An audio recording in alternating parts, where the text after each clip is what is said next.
We're live, Dan. Excellent. Okay, so welcome to Ben's Business Podcast, Dan. Thanks for joining. Thank you for having me, Ben. Yeah, Dan is a serial entrepreneur. I think you've got 20 businesses, maybe you've got more by now. You're a best-selling author of the new book, Karma Credits, and you retired at age 35. I'm doing a quick introduction of you, but would you, I learned about you through Shiv, who's in your board in the property entrepreneur training that you do. Yeah. And Veer Haria, the brothers. And it was actually Veer who encouraged me to do this interview with you. He says that I would like to hear what you say. So I went and read your books and everything. That's how this ended up happening. So would you like to do a quick introduction of yourself? Yeah, absolutely. So anyone who I've not had the pleasure to meet previously, my name is Daniel Hill. I've been in business for 20 years this year and built small and medium-sized businesses, went into property in 2012. I've started, systemized, scaled, bought and sold about 45 different companies, and they range from small startups, couple of employees, low costs, high margins, up to national, international, multi-million pound organizations. So wherever your audience are on this spectrum, hopefully I can give them as much value as possible as to where they are. I focus now mainly on investing, angel investing, and on the property side of things, property development. So taking larger buildings and developing them into blocks of flats. Okay. And do you have a bigger vision of like 20 years, like a life sort of vision? I know that's quite a deep first question, but do you have like a sort of next steps? Because I know that you got to a sort of checkpoint of your life, and do you have like something that you're looking at in 20 years? So it's a really good question. I think I'm definitely at the end of a cycle. So whether you believe in things like 5-year plans or more sort of like spiritual woo-woo stuff like 7-year cycles, I'm definitely feel like I'm at the end of I've come to the end of a cycle, and I'm now in like the spring of the next stage of my life. And I would say probably not. I don't have these like grandiose, like I don't want to be a billionaire or at least at the minute, I don't want to be a billionaire. I don't want to be like, I don't want to own 10,000 properties. I don't have any of those big goals. I think the only things that I want is I want to be fit and healthy. I want to be like the best shape I can be. Yeah. And I like really enjoy my life. That's quite a key focus of mine. And then secondly, have kids. I don't have kids at the minute. Okay. So that's the only thing that's in there. Oh, and go to the Grand Canyon. They're the only things that are actually on my list of like my bucket list, if you like. Cool. Yeah. I've got 3 kids, so that's a new challenge in itself. How old were you when you had your first? About 29, I think I was. Yeah, so I'm 36 now, and I'm thinking I should probably grow up at some point and start having kids. So yeah, I think I probably need to get on with it. Any words of advice? You sound like you're well positioned for having children. I think I would have maybe worked on my businesses maybe first and done the same order as you. So I think you're well positioned, because then it can be a bit calmer rather than being in the growth phase while having 3 children. I just like packed on more stress. So I think that's the trade-off. I think like people, my friends either went and had went to uni or left school and had families, and their kids are now like 7, 8, 9, 10. And now they're sort of starting their careers, if you like. Or some of us, like me, went and did all the business stuff, made your money, set yourself up, and then you've got to sort of go back and go back and have kids. So you can't have your cake and eat it. I'm sure there's no right or wrong way to do it. Yeah, exactly. Like we all have our own sort of plans and that we follow. So what's your 20-year plan? My 20-year plan, to be retired, like financially free, and what my version of what that is, and to be doing more speaking, more of this. This is my passion, like discussing ideas, and even moving in towards like a political area, slightly different from the original political way that things are done. So sort of to change the way that rules and laws are set, so sort of to break the rules and reset things. So yeah, that's a bigger goal. Yeah, good for you. I like the sound of that. I do sometimes get frustrated with politics and economics and stuff like that. And I think, do you know what? I'd love to just grab it by the whatevers and give it a shake. But yeah, equally, you appreciate that the road, like if it was that easy, someone would have cracked it by now. I'm sure behind the scenes, it's an absolute nightmare. So yeah, I'll probably stay doing my own thing for a bit. Yeah, that's a long-term thing though, so it's not an easy one. Good. So you've got this phrase you use, life by design. Could you explain what that is to people? So life by design is, I suppose my focus is, I sort of work with people who want to make more money, because who doesn't want to make more money? But ideally, have fun doing it, or even for fun. Like once you've made your money and it's covered, it doesn't mean you have to stop being an entrepreneur. And equally, on that journey to get there, it's hard work. It's, it's a huge trade-off, but it doesn't have to be like really painful. And also, like, there's loads of phases of being an entrepreneur and being an investor and wealth creation. And the whole thing of life by design is that if you think about your life, well, your book club, a good book has loads of like really engaging chapters, and every page of every chapter is a page turner, and every chapter is completely different to the last, and it's got you absolutely gripped. Like that, life by design is the concept of having that for your life. So what we do is we say that you either have a life by design, which means you designed it yourself and you live in it, or a life by default, which is basically by the job you have, where you live, the family you grew up in. And what we do is we have a 12-month cycle that we use for our businesses and our lives. And the life by design element is that through by the beginning, like people have New Year's resolutions, we have what we call the year of. Okay. So for this year, this is my year of year of Carpe Diem. So it's basically every year you have a title and then you have other objectives in it. And it's basically you've designed your life. You then go and live your life like that. Yeah. And some years are amazing. I mean, all years are game changing, but some of them are amazing. And you think, I'm going to keep this forever. Like maybe it's giving up smoking, giving up drinking, giving up or start your fitness journey, whatever it is. And you think, I'm going to keep those things. Equally, you might, like last year I semi-retired and I went down to do like a 12-hour work week, and my year was the year of 12-hour work week. And it was a really high value. I actually did a podcast episode a couple of weeks ago. If people go to the official Property Entrepreneur podcast, I did one called The Year Of, where I talked about my year of last year, which was 12-hour work week. Yeah. And then this year, which is my year of Carpe Diem. And last year was a really hard year, like a tough year. I learned a lot about myself, but I didn't really enjoy it. So it was one of those years that you put to bed and you take the lessons and learnings. And now, without a doubt, I'm having one of my best years on record this year. So life by design is being deliberate about what you do with your life rather than doing it by default. Yeah. Okay. Yeah. And rather than finding someone else that you can model around, it's actually your own version of what success is as well.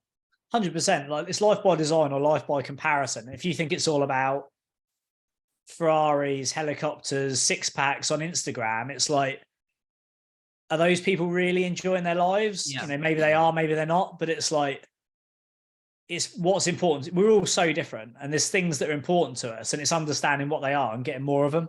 Yeah. Yeah, I agree. So it's just like taking a step further from like visioning to actually making a plan for that vision. Exactly. It's like a business plan. If you understand the value you get from doing a business plan, it's like doing that for your life. Yeah. And it's so exciting. I literally love it. I've been doing it for probably about 10 years. I've been teaching it for 10 years. So I've probably been doing it for, a lot longer. Yeah. Well, I've definitely been influenced by what you've been teaching other people like Shiv and Veer, because I've seen them live really good lives as well. And they link a lot of it back to what you teach. So it's definitely having an impact on people. Yeah, I mean, I don't know how long you've known Shiv for, but I've known him since the beginning of his journey. And if you compare who he is now and where he is now compared to when he started, it's like if you do actually put these things into practice, Yeah. it doesn't just change your life. It actually creates your life. And it's like people like Shiv and Veer are both absolutely run with it. You know, Veer, I see Veer the other day, he's got it all his stuff saved on his phone. Yeah. Shiv's literally living in like Valencia this year because his life by design is, you know, make the most of it before perhaps starting for a family or something. It's, you know, it's very tangible results you get from it. Yeah, definitely. And it's brushed off on me as well, just being friends with both of them. Good man. So what would you say your year of is for this year? Like if you think, if I was to say to you, this year is all about, like, what is it for you? Consistency. Okay. So similar to something we'll probably touch on about like a cash flow business. I'm basically making a profit business a cash flow business. So it's a question I have for you later about that. But if I can just jump to that question, making a business that's not got like direct debits or standing orders coming into my business every month, but just like making that month on month hitting the same sales target. Do you think that's the right way to do it, or does it just need to be predictable, or does it need to be actual standing orders coming into the bank? So is this sort of there's basically, for those who have not heard this model before, like one of the models we teach is the wealth hierarchy, which means there's three levels: cash flow, profit, and asset. Really, cash flow is like your day job, and the aim of the game is strip down your outgoings as much as you can. So if you can survive on 20 grand, go out and work every day to make that 20 grand. That's the heavy lifting, hard work. And then with the other 5 hours a week, 20 hours a week, 3 days a week, that you've basically bought back by not spending the money, you use that time to do profit deals or profit companies. Yeah. And what you're looking for, really, if you want to become really wealthy and like have genuine financial independence, it's not created through, there's always exceptions to the rule, but it's not really created through cash flow. Cash flow businesses pay the salaries. It comes in every month, something like a letting agency or HMO portfolio or a subscription-based business, anything that comes in every month. And as long as you go to work and do a good job, it pays the bills. You basically just want to do that, pay the bills. Real wealth is created when you stop going from the P&L, which is cash flow, to the balance sheet, which is all about net wealth. And whilst you might have to go to work 3 days a week, 48 weeks of the year to make your 20 grand or your 50 grand a year to pay your salary. Yeah. When you start doing profit stuff, which might be like flipping a business or flipping a property, you might have 6 months or 12 months where you don't make a penny, but when that deal lands and you've not had to pay the mortgage with it, it's 50 grand or it's 100 grand or it's £500,000. And that increases your net wealth because it's a big lump of called large capital events. Yeah. Large capital events. I'll see if I can change the view here. Yes, that's the hierarchy that you're talking about there. Is that right? Exactly. Yeah. And were you saying you've got your business is basically like a profit business? You're trying to make it a cash flow one? I'll make a couple of thousand or 500. It's not predictable what I'll make on each lead that comes in, but I've got a sales target that I hit every month. So I'm hitting that quite consistent, like the last 3 months consistently. And that's why this is the year of consistency, so that instead of letting it fall short below the target, I'm going to hit that target every month this year so that I can predict my income. Cool. Yeah. And that's probably, that business sounds like somewhere between a cash flow and a profit business. Because if you're making new sales every month and that pays for the cash flow and it is consistent, there's a lot of demand. It's probably bashing that square peg into that round hole and making it work.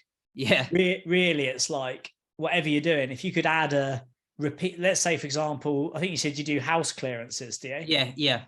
So like at the minute, you're probably relying every month on getting 20 new clients, which is sort of profit. But if you could get, this may or may not be a thing in the industry, but as to illustrate, if you could get contracts with probate lawyers or auction houses or insolvency practitioners, and rather than then pay you £1,000 a house, they pay you £500 a house, but they sign a contract for 12 months and they pay for £6 a month every month for 12 months. Yeah. It sort of smooths that out and gives it that consistency. Do you know what I mean? Yeah, that makes sense. So having sort of commercial contracts with people. Yeah, it's just the idea is that it comes in without fail. Like, yeah, if a business is a profit business, it's basically feast or famine. So like a development company, if you're building houses and selling them, in a 2-year cycle, you might have 1 quarter where you make £1 million profit. Yeah. But for the other 5 quarters, you've not made a penny. So you're racking up debt, you're living off the overdraft. And then, the money you make pays off that debt. And then the rest of it goes towards the next 2 seconds. Someone's at my office door knocking. Yeah, go get it.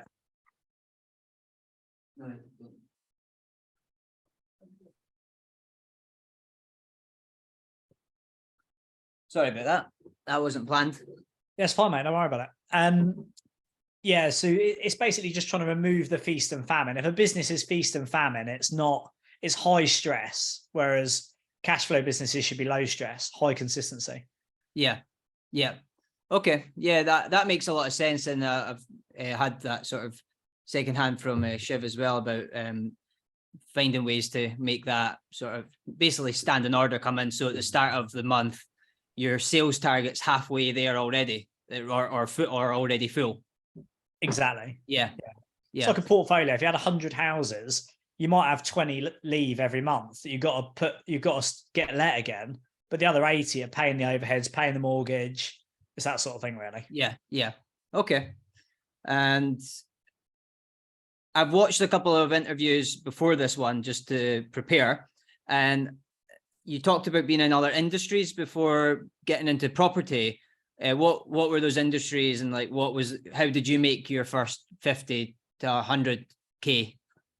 Yeah, so I actually started in property as a kid. So like at 14, I started my first business. So I had a mobile disco company. Okay. Doing like weddings, birthdays, school discos, whatever you want. If there's music to be played and lights to turn on, I did that. And then simultaneous to that, I went to work on the buildings. I was like a labourer, a roofer, a dry liner, just all the really heavy lifting jobs but really well paid. So I did that. Then I went to uni, and then I started while I was at university. I had an events company where we used to take students to Amsterdam every quarter, and did that for about 4 years. Then we got a 5-year ban from P&O ferries, so we had to cancel that business. I then had a sort of not necessarily manufacturing, but like customized clothing company. We then turned that into a retail company, and we had a few shops around the Nottingham University campuses. Ran that for a few years, and then came into property in 2012. Probably first like 50 or 100K would have been when we talk about cash flow and profit. When we took over the university, the first 100K year that we had, that would have been like 2009. So I was, 13 years ago? I'm 36. So I'd have been 23. So it was my first year out of uni, and we did our first £100,000 year. Yeah. And that was a combination of cash flow from running a number of shops. Right. And then profit. We basically took on these contracts that ran once a year. It's basically what, think about university selling clothes. They sell them all year, all day, every year. Yeah. That's your cash flow. Yeah. Whereas once a year, there's a big graduation ceremony. Yeah. And at the graduation ceremony, you'd sell bears, hoodies, t-shirts, mugs, pens, whatever.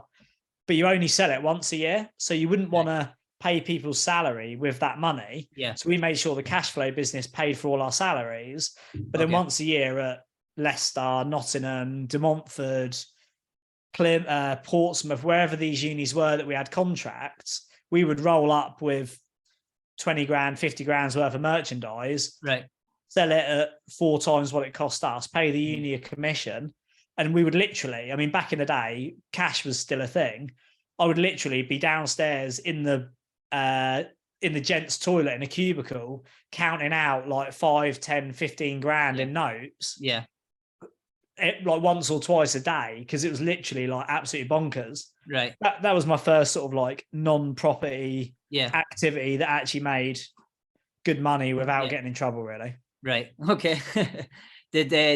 Was there any point when you had multiple businesses at that time, or did you go from one of those industries to the next?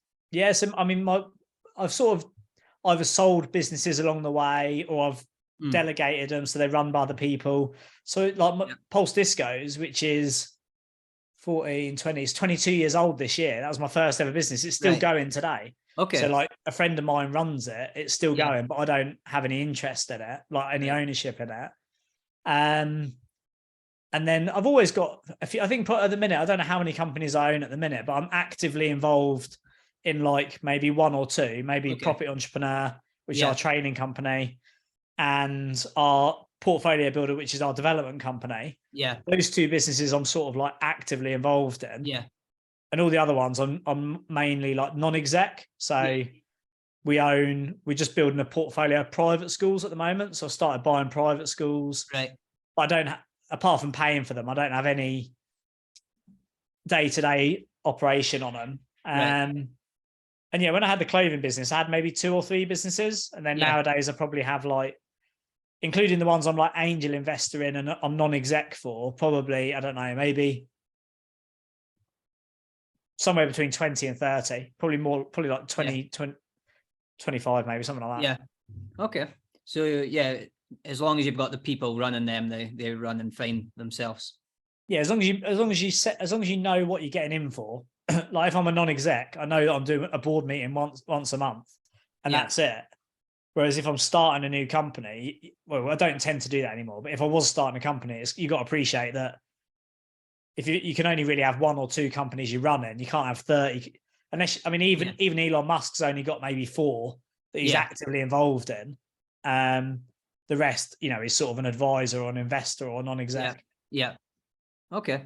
And has there ever been a time when you've struggled to earn income, or have you always just been like a high achiever and found business easy? So it's a really good question. I would say there's definitely been periods where, I suppose it depends what your definition of making money is. If it's like surviving and paying the mortgage, like I've never missed payroll once. I've never not paid my mortgage. I've never had that I've never had that issue. Yeah. If it's making money as in like having a company that consistently makes tens of thousands or hundreds of thousands of pounds a year, yeah, absolutely. I've had companies that have probably never ever made a sizable amount of profit. I've got other companies that will make £250,000 profit in a month, and they don't have any employees. So it's like that sort of comes with experience and wisdom and like connection. Mm-hmm. In the like woo-woo sort of world, the like spirituality world, where people talk about souls and like how old your soul is. Mm-hmm. And normally a young soul finds everything really challenging and really hard. Right. Yeah. And like doing anything like paying the bills can be quite difficult. Whereas an old soul is always surrounded by abundance. Like it doesn't matter where you find yourself. You've normally got a couple of quid in the bank. People want to help you out. An opportunity presents itself. And I'd say definitely my life has been more like that. I definitely wouldn't say it's been easy, but I think that's part of it. It's like, I'll do anything. Like I'd empty the bins. If the world ended tomorrow and the only job that was going was emptying the bins, I'd be the best bin empty. I'd be the quickest. I'd clean it for you as well. Yeah. I'd get a few mates to come do it with me. Like, I don't really care what the work is. I just like working, I think. Yeah. And I've done some crap jobs, like really crap jobs. But yeah, I've never struggled to make money. Yeah. Yeah. That's interesting. Yeah. It's just like, that follows on to the question. Do you think that anyone can do what you've done up to now? Like, do you think it's in everyone, or do you think there's certain people that they're not built for it, even following your strategies that you teach? So one of my sort of mantras is success and failure are very predictable. And it's like, genuinely, I can see in binary terms, black and white, if a business or an individual is going to be successful based on what the plan is and what they're doing. Yeah. So it's like, it's highly predictable. It's not like there's a secret sauce. However, there's so many things that you need to align in order for it to work, like a gyroscope, in order for it to be balanced and it to work effectively. There's so many things. And I've been doing, like I said, I've been doing this 20 years this year, and I still struggle with things like energy levels, motivation, risk and reward balance. Like, I can understand why some people are better suited to being employees. Yeah. So go to work, have your own challenges in your job, but that's the cap of it. Yeah. When you start to go up to the higher levels, you really do need to have an appetite for risk, an appreciation for risk, a mindset that can handle it. You know, I'm a very, I think it's probably come with maturity, but I'm a very stoic person. Like, the worst thing can happen, and I'm still, I wouldn't say I don't care.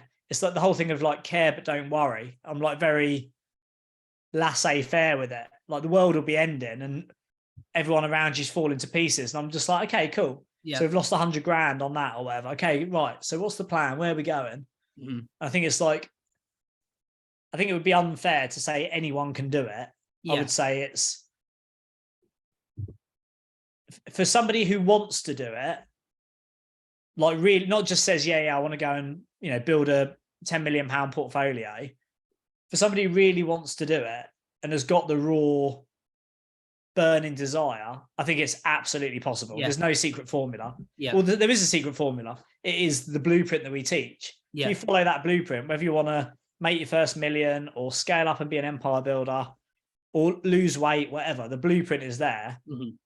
But the execution comes down to the person. It's like, how well can you execute? And you'll know people.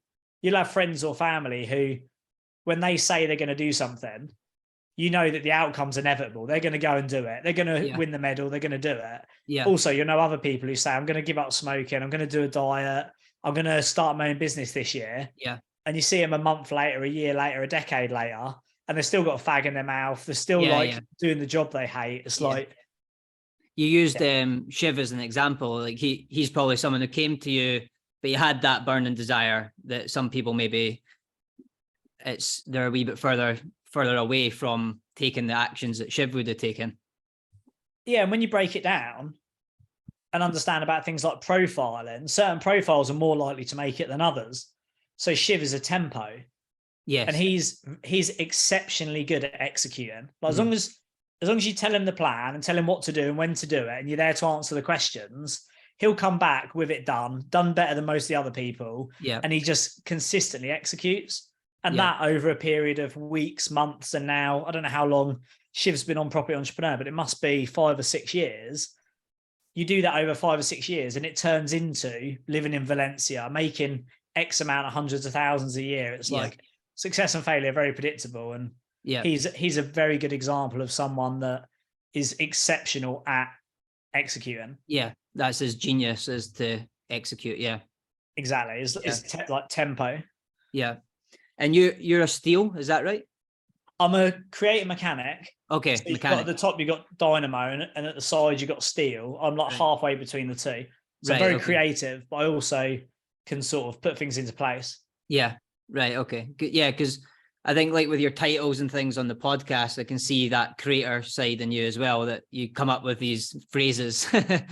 Yeah, definitely. It's very, as I'm getting older, it's definitely dampening, but that is my sort of, is the creative thing, dynamic, problem solving, really. Like, pulling things out of nowhere, that I could do that all day long. And if you're leaning to, like, the more sort of steel introverted side, I guess that you had to work on the right-hand side, which is the blaze, which is like extroverted and being a public speaker. So, like, how did you find that? Like, was that any trouble for you to become more like outwardly? Or was that it was horrendous. Right. Yeah. So I've genuinely, and I don't know how publicly I've said this before, but I genuinely didn't really have this. There's always periods, but in the main, Property Entrepreneur has always been a very demanding company for me, because I don't like the limelight. Like, I'm quite happy being in the back office, creating all the stuff, doing all the strategy.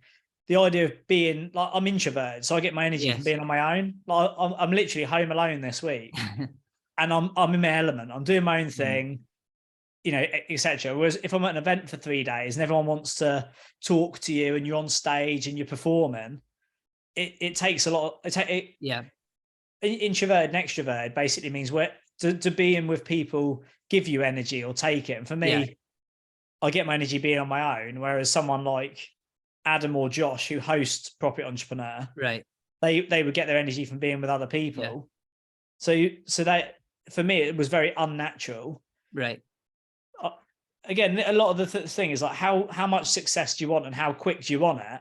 Yeah. When I realized that having a profile was part of raising your rate, if you want to go up to that, if you want to get your hourly rate into the thousands or tens of thousands, you've got to have either a network or a profile. And as soon as I realized, if I'm going to do this, I really need to be a known name in the industry. I basically signed up to speak at 25 events for a year, for every year for 5 years. And I hated it. I was nervous. I was bright red. I was sweating. But after about 4 or 5 years, I started to get quite good at it. And then obviously, I wouldn't say I'm a good public speaker. I'd say I'm a very credible person who knows how to do things. So people like listening, but I've not really enjoyed it until the last couple of years now, or probably last year. Now I actually enjoy it, but no, it was really hard to get there. Yeah. No, I've been on that. I went through Toastmasters and everything, and I was interested to know what it would be like on a maybe steel creator angle as well. I think I'm probably about the same as you. I'm a mechanic and creator. Cool. Yeah, it's the best one. Yeah, it is. It actually is, because like you can create things out of nowhere and you can execute. Yeah, exactly. You just need someone like Shiv to execute things. But we start things really well. Someone like Shiv to keep it going all day, every day. Yeah, absolutely. Yeah, it's the ability to have an idea and then actually make it reality, which is great.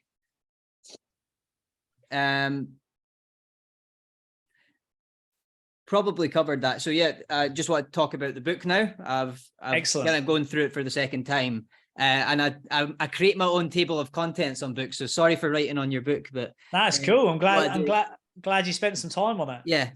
So I like to prepare for the interviews. So yeah, it was really good. Very aligned with like everything. I'm very much in the spiritual dimension as well as the physical.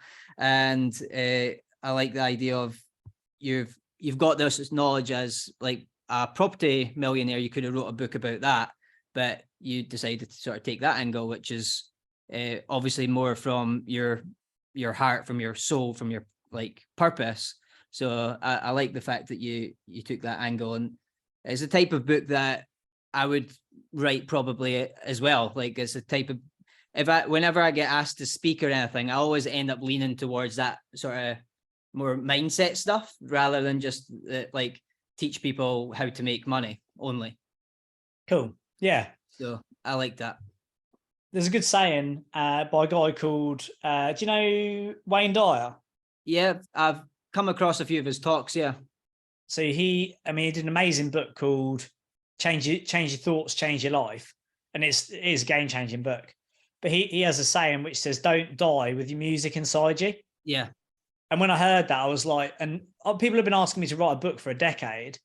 And when I heard that, I thought, you know what, in case something happens to me, I need to get a book out the door. And I had the publishing deal sorted. I had the plan sorted to do it all for a business book. And then at the last minute, I thought, you know what, I don't actually want to write that book. I want to write karma credits, because if I die tomorrow, that will be left. And even, hopefully it will get some good reach. And it would genuinely change people's lives. Like you read that book and put it into practice, say success and failure are very predictable. If you read that book and put it into practice, it is physically impossible for it not to change your life. Yeah. So it's like, it's whether people actually do it or not. That's the secret. It's spiritually impossible. Yeah. It literally is. Yeah. No, I'm totally aligned with all that stuff, and I didn't really expect that. So that was quite a good surprise. So yeah, do you want to talk about the idea of what was it? So I was reading some of it and I was like, I agree with a lot of it, but as a business owner, and I agree also with Ayn Rand's philosophy of objectivism, and I think that leans like that comes from capitalism as well. And you said something in the book that you said, neither am I a socialist or a charity. I run a commercially driven enterprises that delivers net financial gains. So like you mentioned a couple of times as well that you are a capitalist, but you lean in towards obviously coming from a given value perspective, like coming from that given value. And then like a quote from Ayn Rand that like it's almost like, you know, when you hear a philosophy, I'm very open book. I'll listen to like two sides and I'll then be like torn on like what do I now believe. So that's why I read all these books, because I'm constantly I'm staying humble to keep learning and changing my beliefs. In the Ayn Rand's book in Atlas Shrugged, I think it was, she talked about a philosophy of objectivism, and it's to fulfill your own happiness as a moral purpose of life with productive achievement. And I know that you've done the productive achievement and you've filled your own cup up first. So it's really just like that idea is like, what this is obviously a philosophy you embody throughout while you are a capitalist. But yeah, just wondered like what your thoughts were on that, like sort of another look. Is that against what you're saying, or is it with it as well? With the one that you referenced, or yes, would you say that that's a different philosophy, or it's a philosophy but you've just added karma credits on top of that? I think I'm not familiar with it, so I think my interpretation of it is my concept of karma credits, which is something that I've practiced all the way through my journey. Like I can even think back to when I was 13, 14, like, or even when I had my first job when I was about 9, just the way that I go about things is in a, what people might think as like a selfless approach, in that I'm always going above and beyond. I'll always try and help others. Yeah. I'll always play the long game. I'll always leave a bit on the table for everyone else. Like, I'm playing the long game, but it's not necessarily like a selfless charitable act. Yes. It's like, it's fulfilling because it makes me happy. Right. So like some of the stories in the book, I talk about the taxi that drove into the back of me. Yeah. Like drove into the back of my brand new Mercedes. The guy got out and was just like basically an emotional wreck and said that his mum had been in hospital. And like, I said, don't worry about the car. He told me some guy jumped him. So I give him 20 quid. And it was like, I did that because to me, it felt like the right thing to do. I don't care about, like, not that I don't care about my car. In the moment, it wasn't relevant. Like, rather than look at my objective of being like, you hit my car, I'm not, you know, I'm going to have a go at you and you're already in an emotional state. I was more like, I'm fine. He's upset. Let's see what's up with him and play the long game. And my philosophy is, if you do that enough and make sure that it is a win-win-win for everyone, and you don't always get it right. Like I've got a consistent track record of getting it wrong every now and again, but the older you get, the wiser you get, the less mistakes you make. Yeah. Mine is more about looking at what everyone wants, putting it all in the mix, including me, and making it win for everyone. And the outcome is that over a period of months, years, and now decades, everything, touch wood, everything seems to play quite favorably into my favor because of that. And that's my sort of logic. I agree. I agree. You reap what you sow. Like if you just keep sowing every day, then it always comes back. Do you listen to Jim Rohn at all? Yes. Yeah. So listen to Jim Rohn yesterday. I can't remember exactly what he said, but it was basically like, if you turn up and plant the seed, the universe will do the rest. Like you want to grow an oak tree, you want to have this estate of money and whatever wealth. So you've got to turn up and plant the seed. Like the earth and the universe and the planet will grow the tree, but you've got to turn up and plant the seed. Yeah. It's that sort of logic of like, you've got to step up first. Yeah. I totally agree with your philosophy in the book. And all I'm saying is I think it was maybe things that you were reminding me about karma and about you reap what you sow. And I think it was my own sort of, I guess, fallen back into like maybe the wrong direction. And this book was a good reminder and refresh that the world is abundant and you can't give too much. Yeah, and also in writing the book, it's something I've practiced intentionally for years, but in writing the book, it even made me take it to the next level, reminding me the things that I need to do. Yeah. And it's like the ultimate, which if I do another version at some point, I'll add it as the last chapter, is the ultimate self-actualization with this is when you start to walk down the street and people you've never met start to say hello to you before you say hello to them. Mm-hmm. And like things just happen around you. People smile at you for no reason. Yeah. That's when you've genuinely encompassed this like positive yeah. aura where people just feel comfortable around you. They feel warm around you. They feel connected. And I can't even explain how it works. But yeah. in most places now, I walk around supermarkets and I'm probably the only person with a smile on my face, looking at people in the eye. And before I've even said hello, they're smiling, they're saying hello to me. And it's like, that's the aim of the game. And it just makes the world around you so much more engaging and rewarding rather than intimidating and challenging. Yeah. Rather than acting from fear. So do you think it's easier to practice that before you've filled your own cup up? It's probably not easier, but I would say after, I mean, sorry. After. I suppose it depends where you're coming from, because if it's a strategic move and you understand that you reap what you sow, I would say you're probably more motivated to do it early on in your journey because you want the outcome. Yeah. I'm talking there about you can't do it for the law of reciprocity, but when the reality is when you know that there is a law of reciprocity, there is a subconscious logic to that. But equally, it's harder to do it. It's harder to play the long game and take the hit on the chin at the beginning of your journey because it's more expensive. Yeah. You know, if you're faced with a deal that's going to lose you 20 grand and all you've got is 50 grand, you've got to be a real, you've got to take the real moral high. You've got to be a real man or woman of credit to decide to do it then. Yeah. Doing it now where, if at the other end of your journey where you got loads of money and actually it doesn't matter, maybe logically it's easier, but I would say it's never once. Because I believe in it so much, I would never break the law. I like as in challenge it, Yeah, I know that if I've done something wrong and it needs paying for, even if I've got to sell my house, I would do it because I know that both I'll be rewarded if I do it, but also I'll be penalised if I don't. Yeah. And the people that make the decisions to focus on transactions rather than relationships, you look at where they are over. I know some of them from my childhood. Or from my younger days, who would just focus on me, take. And I look at where they are after 10 years and where perhaps other people who've not done that are after 10 years. Yeah. And the distance is like unrecognizable. Yeah. So it's like, it's a significant contribution, but it is a long game.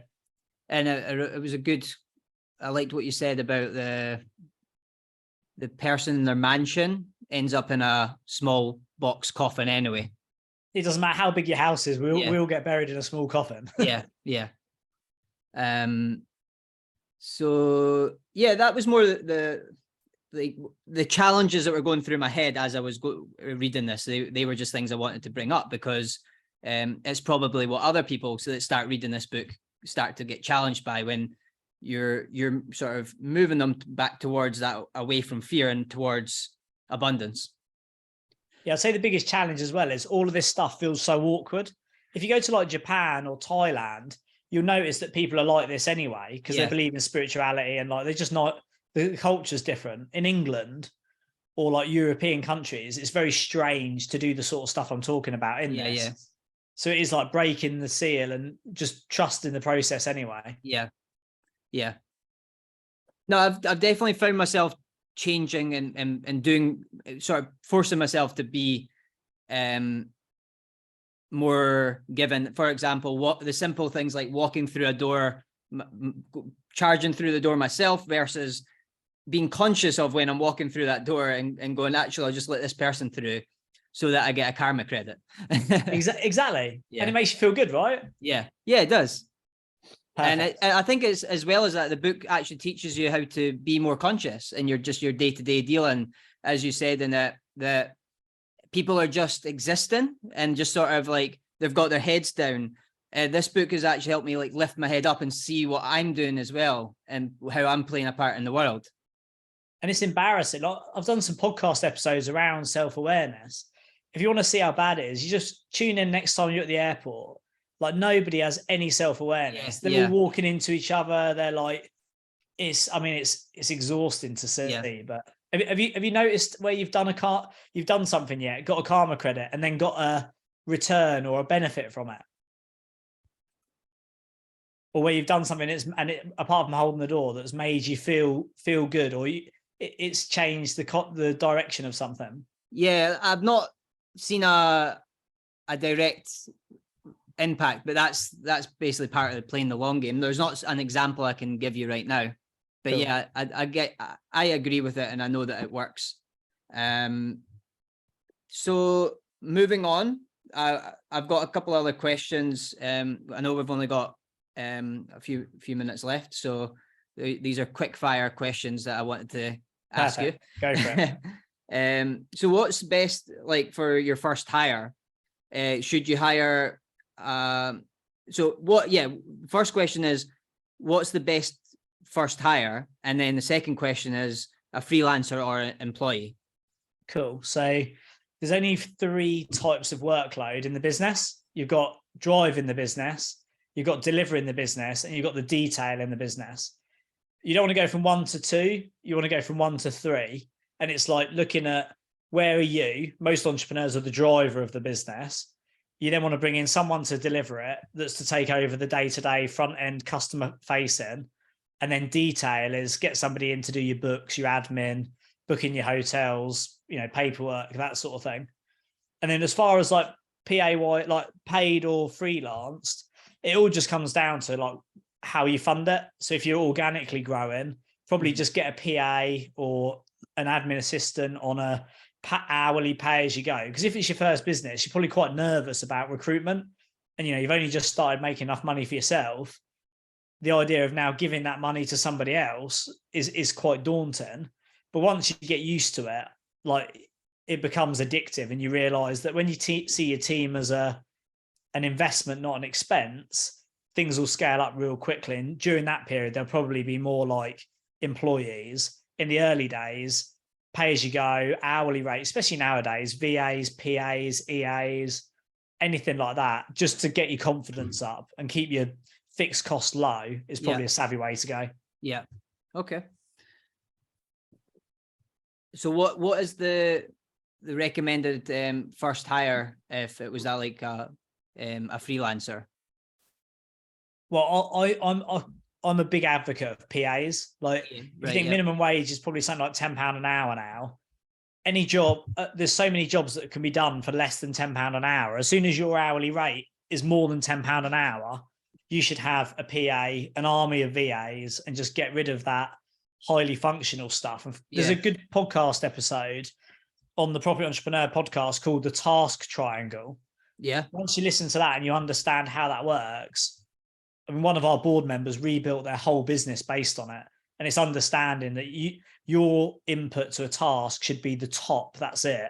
The rest of the triangle should be done by other people. But listen to the podcast, that'll explain it. Yeah. Okay. And any recommended places to hire? For like freelancers, either Indeed, although that's more of a traditional employed role, or people per hour, right? Elance. Yeah. Okay. That sort of place, really. And then you get some like online platforms that will recruit people for you. For those roles, I probably wouldn't use a company though. I would use an individual. Right. Okay. And it was just jumping back to that hierarchy of like the cash flow, profit, and then assets. You talked about a holding company in one of your podcasts. So like, I have a thing called a financial freedom fund. So I would be better to put my income up into a holding company. So like, the holding company would be like the financial freedom fund, so that we would be used to buy the assets. Is that right? Yeah. So basically, the logic is you want to work for 10 years, 20 years, make your money, and then you want to get to a point where you're financially independent, where the money, it's called living off the steam. Again, there's another podcast episode that I recorded called Living Off the Steam. Yeah. People go and listen to that. The concept is you invest all your money in these assets, and then they'll return 6 or 8% a year. And you want to live off the 6 or 8% a year that comes off your assets. Yeah. So basically you have all your noisy, your clearance company, your noisy stuff going on. And then the 28th of each month, you pay your money up to the financial fortress, which is basically a holding company at the top. And then what you do is you use the funds in there to buy low risk, low return assets. And the aim of the game is not to complete the game. People think they're going to run a company for 20 years, 30 years, and then sell it for 10 million quid. The aim of the game is not completing the game. And the aim of the game is staying in the game. Basically, the 28th of every month, your salary is paid, your overheads are paid, but then one transaction from every company goes up to your financial fortress. And it might be 80 quid a month, or it might be 20 grand a month. The aim of the game is that every month you can stay in business, you're moving some of that hard-earned cash up to the financial fortress. Yeah. Because if it was a phone bill or a Netflix bill or a maintenance bill, you'd pay it. So why not pay yourself a management charge for running the company? And then you build your financial fortress up there. Yeah. Yeah. They always say pay yourself first. So what's the next steps when you have that in place? Like when you have the cash flow coming in, do you go and buy, for example, a property to flip with your own cash, or do you use other people's money while you're doing building this cash flow business? So there's 10 layers to it.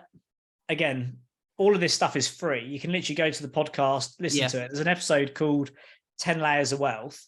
Yeah. And what you do is you start off at that beginning when you're making your cash flow, paying the bills, and then you work your way up step by step through the layers. And that is what you would do. And it depends.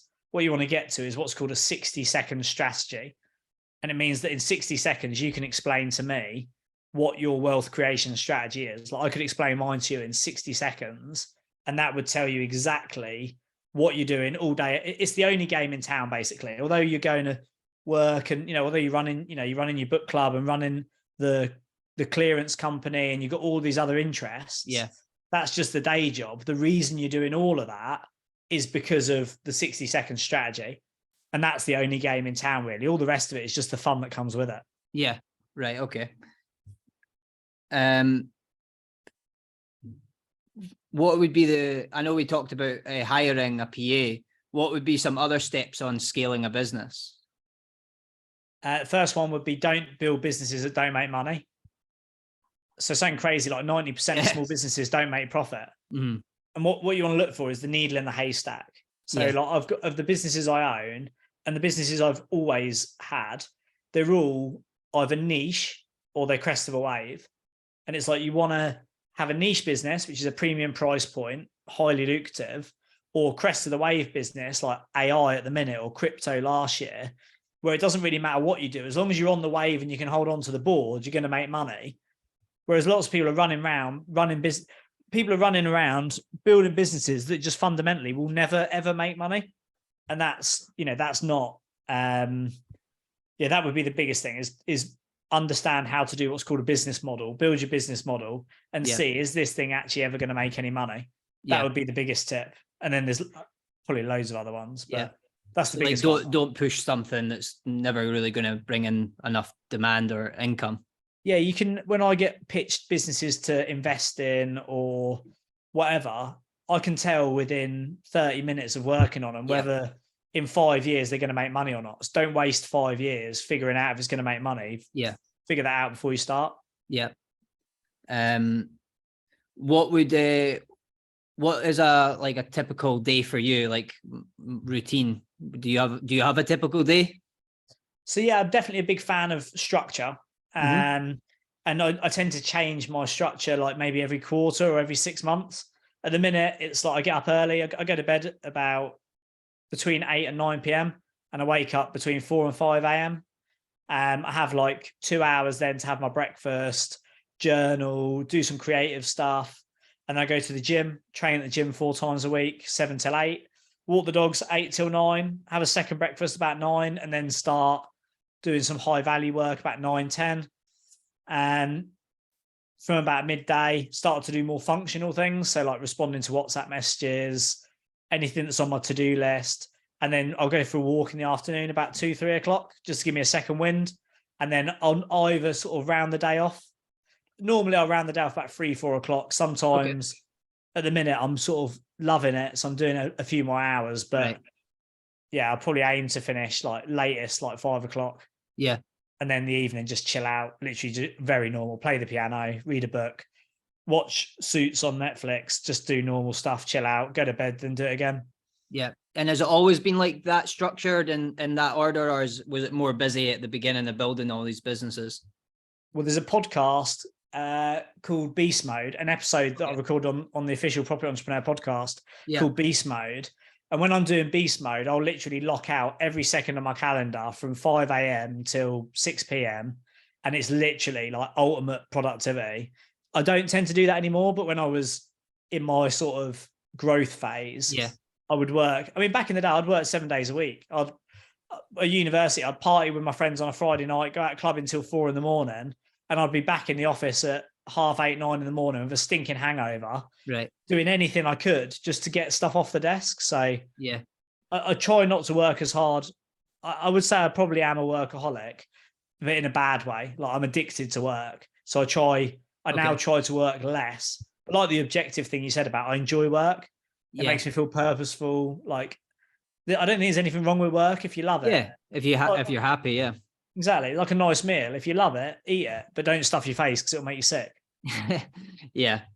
And you said that work ethic is your weakness. That was sort of what you were explaining there. Probably not all work ethic. Probably my sort of appetite control or self-control is my issue. Yeah. No, sorry. I had a more thing from another podcast I listened to that you said work ethic is your weakness. And it's because you've worked up to this point where you're at today, because now it's about working smarter. Oh, yeah. Sorry, no, you're absolutely right. That's all about like levels, yeah. If it feels like hard work for me now, I'm actually doing the wrong thing. That should be my team doing it. I should be like cutting deals, raising finance, doing strategic problem solving, not turning up and doing a 12-hour heavy lifting session. So yes, sorry, you're absolutely right. Yeah, I need to stop that sort of stuff. And do you have is there anything you've done wrong or regret in your journey? I think there's always like relationships that have not gone the way you want them to do, like personally and professionally. But I wouldn't say regret them. Like, I had a conversation with a friend who I don't think really appreciated what I was saying. I think they thought like I was saying it as in I don't care. It's more like there's a good quote which says, I don't lose, I either win or I learn. Mm-hmm.